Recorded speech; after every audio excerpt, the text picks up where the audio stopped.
The cold steel of the Beretta pressed firmly into Julian's temple, the metal drawing a bead of sweat that raced down his jaw.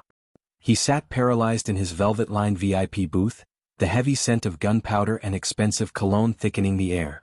Above us, the crystal chandeliers of the auction house rattled as my brother, Leo, leaned in, his knuckles white as he gripped Julian's throat. The 500 elite guests in the room had gone silent, their champagne glasses frozen halfway to their lips. Julian's eyes flickered to me, wide and glassy, a far cry from the gaze that had dismissed me like trash an hour ago.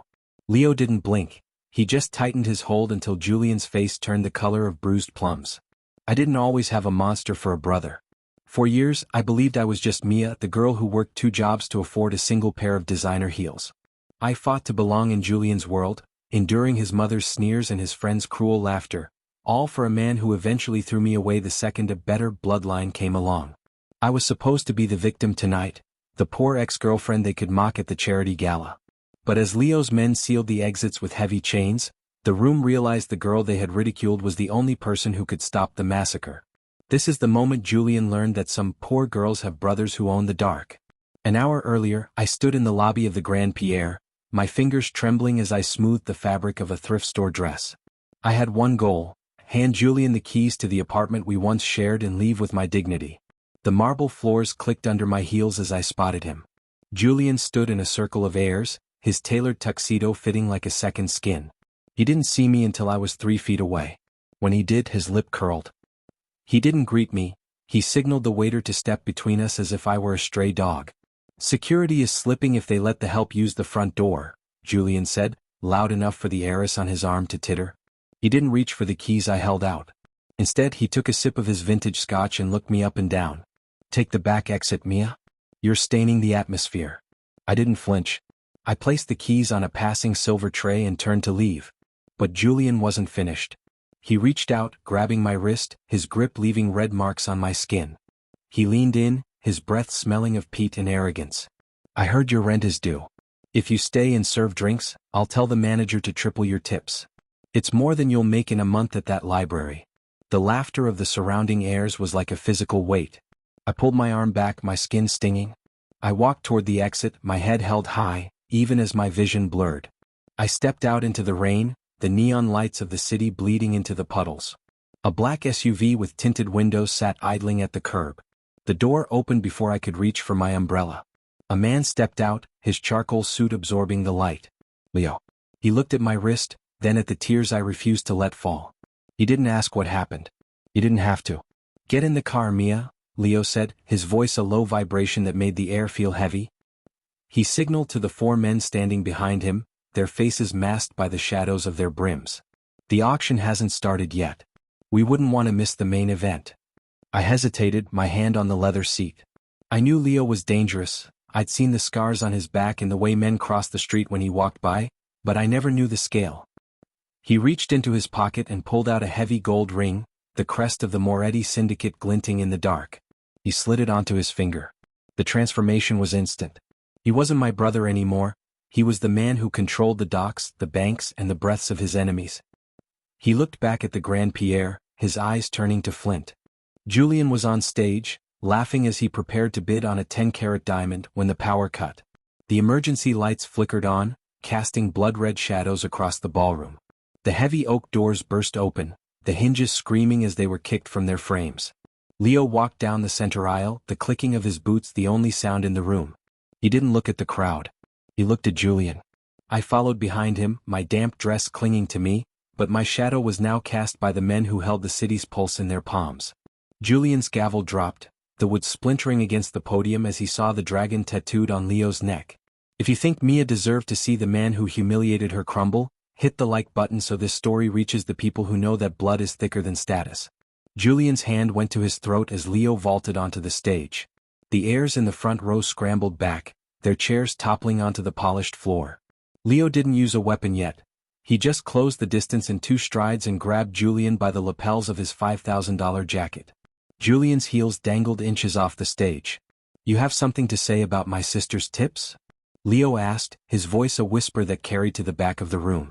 I didn't know," Julian wheezed, his eyes darting to the guards who were currently being disarmed and forced to their knees by Leo's men. Leo dropped him. Julian hit the floor hard, groaning. Leo turned to the audience, his gaze raking over the elite, who had laughed at me an hour ago. He picked up the 10-carat diamond from the velvet cushion and held it up to the light. My sister was going to walk away quietly, Leo announced. But since you all enjoy a show, we're going to have an auction. But we won't be bidding with money. He signaled to his men. They began moving through the rows, collecting the heavy gold watches, the pearl necklaces and the car keys from the trembling guests. I stood at the edge of the stage watching Julian crawl toward his mother.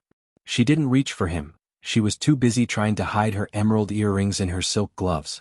The realization hit me then, these people weren't powerful. They were just decorated. I walked over to Julian, my shadow falling over him. He looked up, his face a mask of terror.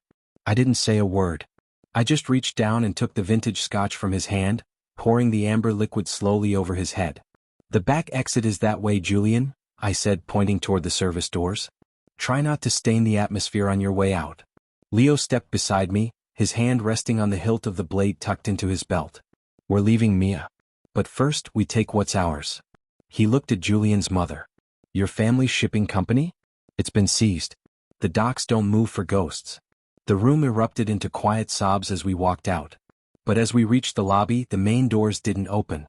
Instead, a second set of men in tactical gear appeared, their red laser sights dotting Leo's chest. A man in a white suit stepped forward from the shadows, clapping slowly. Julian's father. He wasn't a businessman. He was the head of the rival faction Leo had been fighting for months. He had used me as bait to bring Leo out into the open.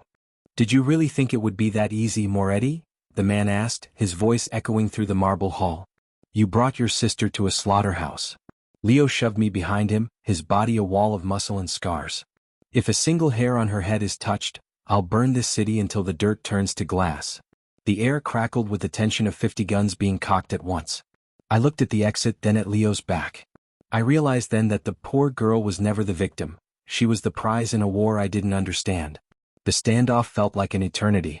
The white-suited man signaled his snipers, the red dots dancing across Leo's forehead like drops of blood. You're outnumbered, Leo.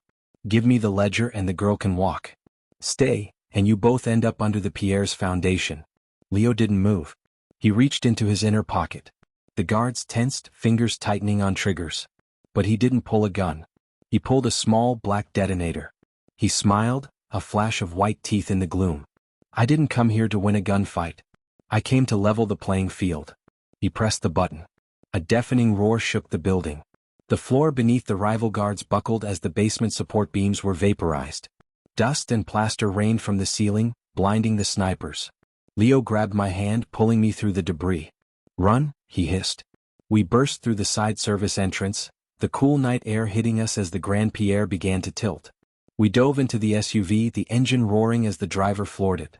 Behind us, the lights of the gala flickered and died. Leo was bleeding from a graze on his cheek, but he didn't look at it. He looked at me. I'm sorry you had to see that, Mia. I fired a gun, Leo, I said, my voice steady despite the adrenaline. I showed him the Beretta I'd swiped from Julian's guard during the chaos. I think I'm done being the girl who works 2 jobs. Leo's eyes softened, a rare flash of the brother I remembered. The life of a Moretti isn't a choice you can take back. Once you're in, the world never stops hunting you. They were already hunting me, I replied, looking at the city skyline. At least now, I'm the one with the teeth. Subscribe if you want to hear more stories about people who risked everything for the truth. We didn't go back to the apartment. We drove to a fortress on the edge of the harbor, a place where the walls were thick and the guards were loyal. For the next 3 weeks, I didn't see the sun. I learned how to strip a rifle in 30 seconds. I learned how to spot a tail in heavy traffic. I learned that the girl who was once rejected for her poverty was now the most wanted woman in the tri-state area. Then the message arrived.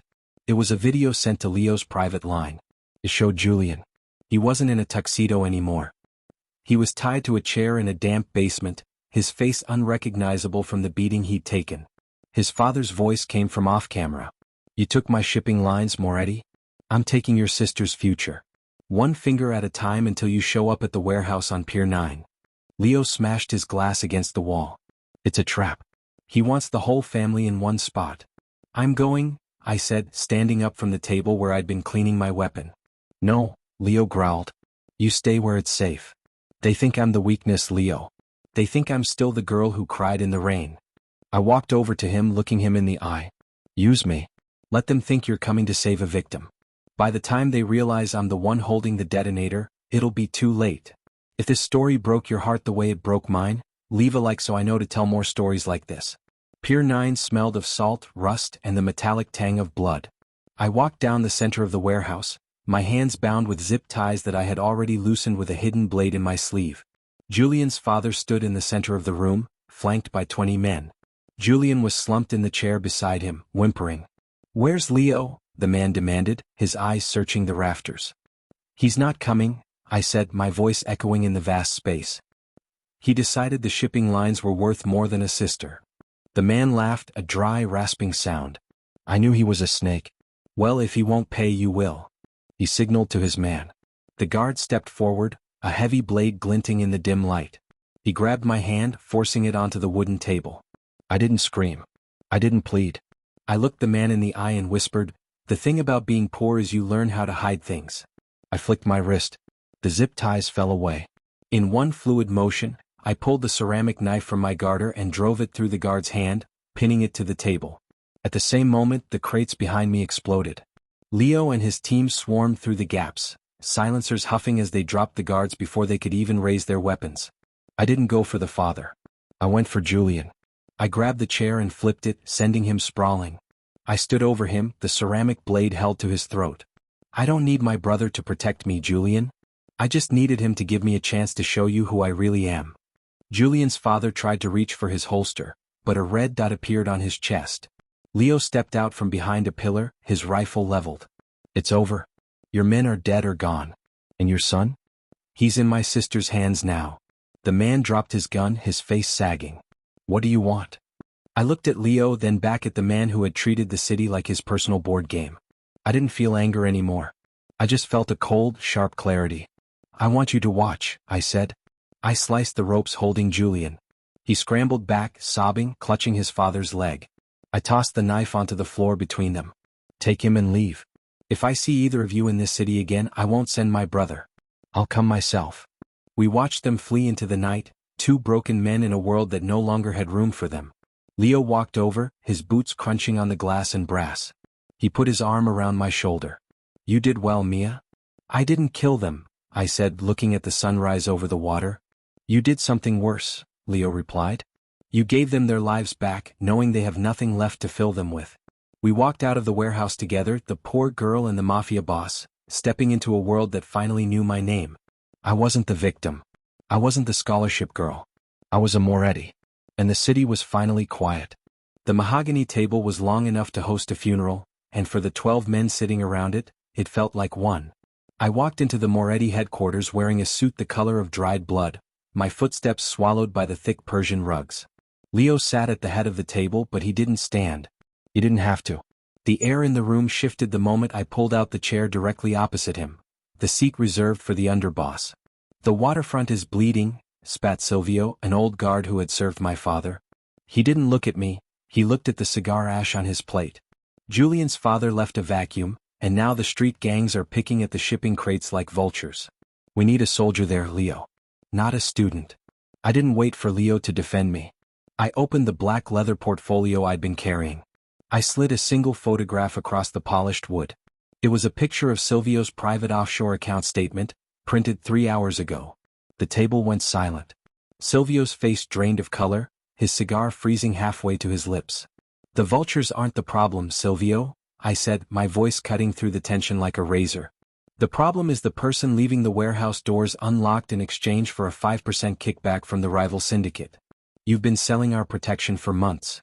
Leo leaned forward, his eyes turning into chips of ice. "Mia?"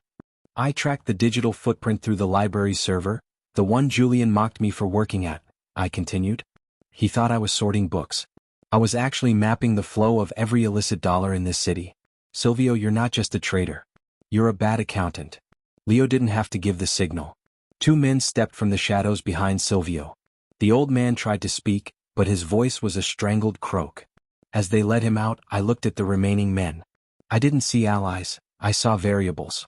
"The waterfront is closed for inventory," I announced, closing the portfolio with a sharp snap. "From now on, the docks don't move unless I sign the manifest." If you have a problem with that, the back exit is still where Julian left it. The transformation wasn't just in the clothes or the gun at my hip. It was in the way the city looked at me. When I walked through the markets where I used to buy day-old bread, the vendors bowed. They weren't bowing to me, they were bowing to the ghost of Leo Moretti that walked behind me. But I knew the truth. Leo was a target, and as long as I was his shadow, I was the bullseye. "You're thinking too much," Leo said, leaning against the doorframe of my new office.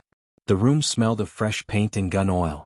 "I'm thinking about the ledger," I replied, pointing to the screen. Julian's father was just a puppet. The money for the snipers at the Pierre? It didn't come from his accounts. It came from a blind trust in Zurich. Leo's expression hardened. "The Zurich group is old money. They don't get their hands dirty with street wars." "They do when the street wars threaten their investments," I said. "They don't want a Moretti empire. They want a puppet show. And they're already pulling the strings of the next player." The window behind me shattered. The sound was a whip crack, followed by the crystalline rain of glass. I dove under the desk before the second shot could ring out. Leo was already on the floor, his weapon drawn, screaming for the guards. I felt the heat of a bullet pass inches from my ear, thudding into the wood of my chair. The roof across the street. I yelled, pulling my own Beretta. I didn't wait for Leo's permission. I kicked the side door open and sprinted into the hallway. My heart was a drum in my ears, but my hands were steady. I knew the layout of this building better than the architects. I hit the stairs, bypassing the elevators, my lungs burning as I reached the roof. I burst onto the gravel surface, the wind whipping my hair across my face. A figure in gray tactical gear was dismantling a long-range rifle at the edge of the parapet. He didn't expect a girl in a blood-red suit to come through the fire escape. He reached for a sidearm, but I was faster. I didn't aim for his head. I aimed for his shoulder. The shot echoed off the surrounding skyscrapers. The man spun, his gun clattering onto the gravel. I stepped over him, the barrel of my gun pressed into the soft hollow of his throat. "Who paid for the Zurich Trust?" I asked. The man groaned, blood soaking through his gray sleeve. He looked up at me, a twisted smile on his lips. "You're smart, Mia. But you're playing a game where the rules were written before you were born. The king is coming for his crown." The king wasn't a man. It was a consortium. For weeks, the city felt like a coiled spring. Shipments were seized, our drivers were harassed, and the Moretti name began to lose its weight. Leo was becoming paranoid, his orders becoming more violent, more desperate. I watched him crumble under the pressure of a war he couldn't see, and I realized that if I didn't act, he would burn us both to the ground. "We're going to the summit," I told Leo one evening. "The Zurich group has called for a parley at the Opera House." "It's a trap," Leo growled, pacing the length of the rug. "They'll kill us the moment we step out of the limo. They want to talk, Leo. They're losing money, and that's the only thing they care about more than power. We go, we listen, and we show them that the Moretti family isn't just a brother with a gun. It's a sister with a plan." The Opera House was a cathedral of gold leaf and velvet. We were escorted to a private box overlooking the stage, where a single man sat in the darkness. He was old, his hair white as bone, wearing a tuxedo that cost more than a small house. "Mr. Moretti," the man said, his voice like dry parchment. "And the famous Mia. The girl who turned an auction into a demolition site." "Cut the pleasantries," I said, sitting down. "You tried to kill us in my office. You've been choking our supply lines. What's the price for peace?" The man chuckled. "Peace is expensive. We want the waterfront. All of it. In exchange, we let you keep the clubs and the casinos. You stay the kings of the street, and we remain the gods of the harbor." Leo stood up, his hand going to his holster. "I don't take deals from ghosts." "Then you'll die like a ghost," the man replied calmly. Suddenly, the doors to the box locked with a heavy metallic click. I looked at the stage. The performers weren't singers. They were men with automatic rifles, and they were aiming directly at our box. But I didn't look at the guns. I looked at the man in the tuxedo. "I expected you to say that," I said, pulling a small remote from my clutch. "Which is why I didn't come here to negotiate.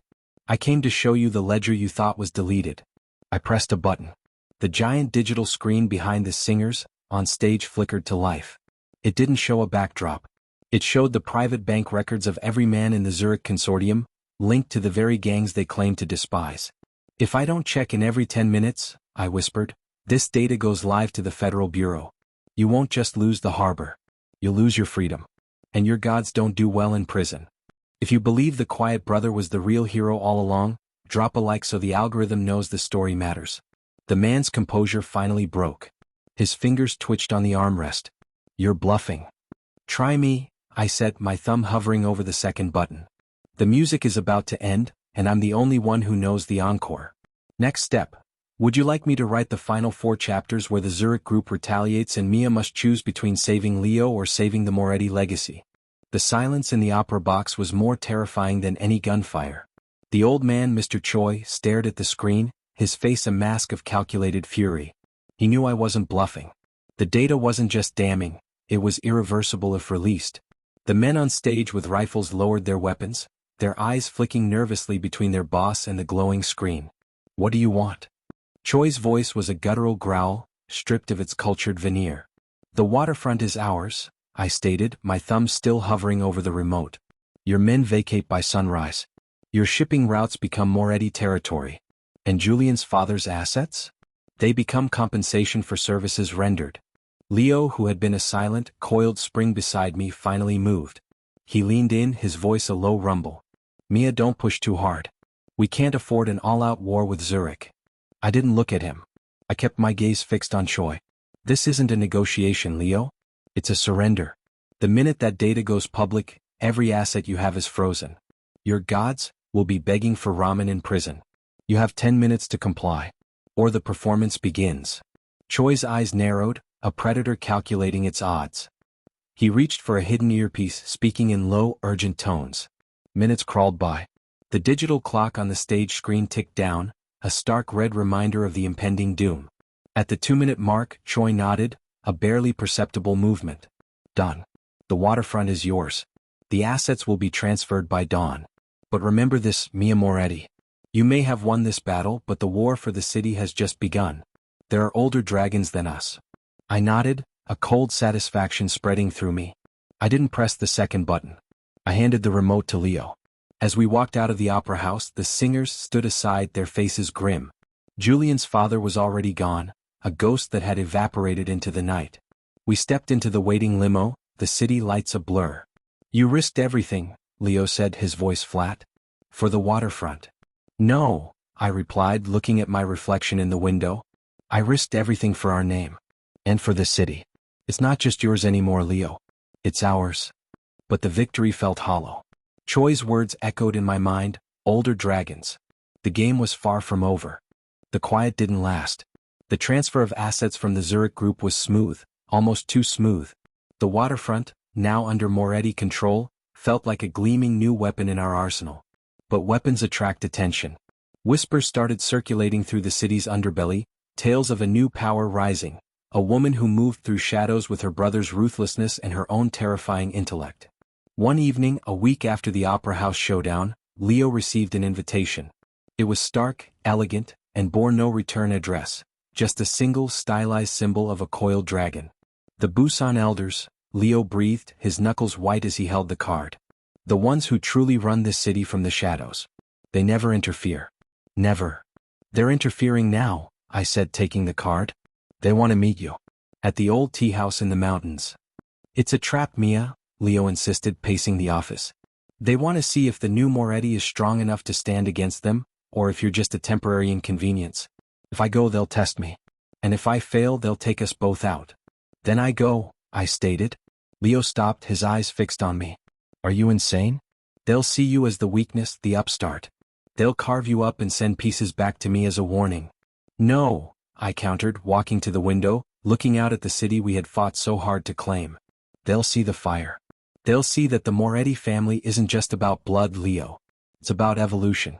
You are the past they expect. I am the future they fear." The journey to the tea house was long, winding through ancient mountain roads. The air grew thinner, the trees older, their branches gnarled like the hands of ancient men. When we arrived, the tea house was silent, bathed in the soft glow of paper lanterns. 3 figures sat at a low table, their faces obscured by the shadows. They were old, their bodies frail, but their presence filled the room with a power that dwarfed Leo's. "Mia Moretti," one of them rasped, his voice like stones grinding together. "The girl who brought a detonator to an opera. You have spirit." "I have leverage," I corrected, sitting across from them. Leo stood behind me, a silent, menacing shadow. "You threaten the balance," another elder said, his eyes glinting in the dim light. The Morettas have always known their place. Your father, your brother. They understood the rules. But you burned the rulebook. The rules were written when the city was a village, I replied, pouring tea for myself, my hands steady. It's a metropolis now. The old ways are bleeding. I'm simply cauterizing the wounds. The third elder, a woman with a face like carved jade, finally spoke. The Zurich group is nothing. They are merchants. But there are others. Ones who remember the true wars. Ones who will not allow a young dragon to fly too high. She placed a small, intricately carved wooden box on the table. This contains the names of the true players. The ones who will come for you. And for Leo. Decide if you are willing to pay the price of wearing this crown. The box sat between us, a silent challenge. I reached for it, my fingers tracing the smooth, dark wood.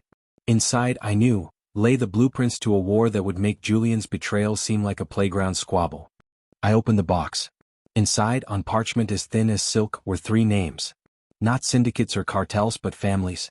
Ancient, powerful dynasties that predated the Morettas, holding sway over sectors of the city no one dared to touch. The deep-sea fishing, the pharmaceutical routes, the technology black market. These were the dragons Choi had warned us about, the ones who had remained hidden for generations. They will unite against you, Leo stated, reading over my shoulder. This is a declaration of war, Mia. We can't fight all 3. No, I agreed, closing the box. We can't fight all 3. But we can outmaneuver them. I looked at the names again. They see you as the threat, Leo. The established power they want to dismantle. I am still the unknown. The leverage. What are you saying? Leo asked, his voice tight. I'm saying you have to disappear.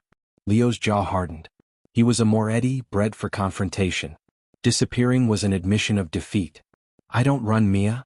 You don't run, you evolve, I countered, my eyes holding his. You become the ghost they can't find. If they think the Moretti leadership has vanished, they'll turn on each other, fighting for the scraps. While they're distracted, I'll dismantle them from the inside, using the very methods they taught me. The silence in the tea house was broken only by the crackle of the fire. The elders watched us, their faces unreadable. This was their true test, not of our strength in a gunfight, but of our willingness to sacrifice. And what happens if they find you instead? Leo asked, his voice raw. What happens if they break you? They won't, I stated, pulling out my phone. I showed him a secure, encrypted messaging app. I've been building my own network. Smaller, faster, loyal only to me. They call me the Whisper. While you're in hiding, I'll be speaking their secrets to the highest bidder. I'll make them fear the silence more than your guns. Leo looked from my face to the elder woman, then back to me. He saw the cold resolve in my eyes, a reflection of his own ruthless ambition. He knew this was the only way to survive. All right, he said, the word a heavy sigh. But if anything happens, Mia, if you so much as hesitate, I'll burn this city to the ground to find you. I nodded. It was a promise and a threat. He would become a phantom, and I would become the puppet master, pulling the strings of the city's hidden war. As the first rays of dawn touched the mountain peaks, Leo stood and bowed to the elders. Then, without another word, he walked into the mist, leaving me alone at the low table, the small wooden box of names heavy in my hands. The reign of the Moretti brother was over. The era of the Moretti sister had just begun. 6 months later. The city hummed beneath me, a vast, intricate network of lights and shadows. I stood in the penthouse office, the same one Julian's father once owned, now thoroughly renovated and secured. Leo was a ghost, a legend whispered in hushed tones, his whereabouts unknown even to his most loyal men. The elders watched from their mountain tea house, silent observers of the chaos I had carefully orchestrated. The 3 ancient families had indeed turned on each other, their power struggles amplified by the whispers I fed into the city's underworld. A crucial drug shipment vanished from the fishing docks, only to reappear at a rival's warehouse. A technological blueprint was leaked, sparking a corporate espionage war. Each move was subtle, untraceable, a ripple effect that had them tearing at each other's throats. They didn't see me. They saw each other. Tiffany, who had been stripped of her privilege and forced to work in one of the Moretti-controlled textile factories, entered the room. Her expensive clothes were gone, replaced by a simple, practical uniform. Her hair was pulled back. She held a tablet, her posture deferential. The head of the Han family requests a meeting, Mia, she reported, her voice devoid of its former arrogance. He says he's prepared to offer a truce for the fishing routes. I didn't turn from the window. The Han family was the largest of the 3 ancient dynasties, arrogant and steeped in tradition. Tell him I'm not available. Tell him to discuss his terms with the Moretti representative on the docks. And tell the representative to offer him 20 cents on the dollar for his entire fleet. Tiffany's eyes widened slightly. 20 cents? He'll never agree. Then he'll watch his ships burn, I replied, my voice flat. Julian's father lost everything because he valued his pride over his survival. The Han family will learn a harder lesson. I turned, a small silver dragon pin glinting on my lapel. It wasn't the Moretti crest. It was a new symbol, one that represented the quiet power I wielded. I walked to the desk, picked up a single ceramic knife, the one I'd used on Pier 9. I didn't hold it as a weapon. I held it as a tool. Bring me the reports on the pharmaceutical family, I commanded. They've grown too comfortable. It's time to remind them who really controls the city's pulse. Tiffany nodded, turning to leave. As she reached the door, I spoke again. And Tiffany? How is Julian doing? She paused, her back to me. He works at one of the Han family's fish markets now, hauling crates. He wears a stained apron. I smiled. A cold, sharp satisfaction. Good. Let him remember the price of arrogance. The price of underestimating a girl they thought was poor. The city outside glowed. Julian was a broken man, his father ruined, and the ancient dragons were squabbling for scraps. Leo was safe, hidden, ready to return when the time was right. And I, Mia Moretti, the girl who had once cried in the rain, was now the empress of the city, weaving my web of power from the shadows, whispering secrets that brought empires to their knees. The game wasn't over. It had just begun, and I was holding all the cards.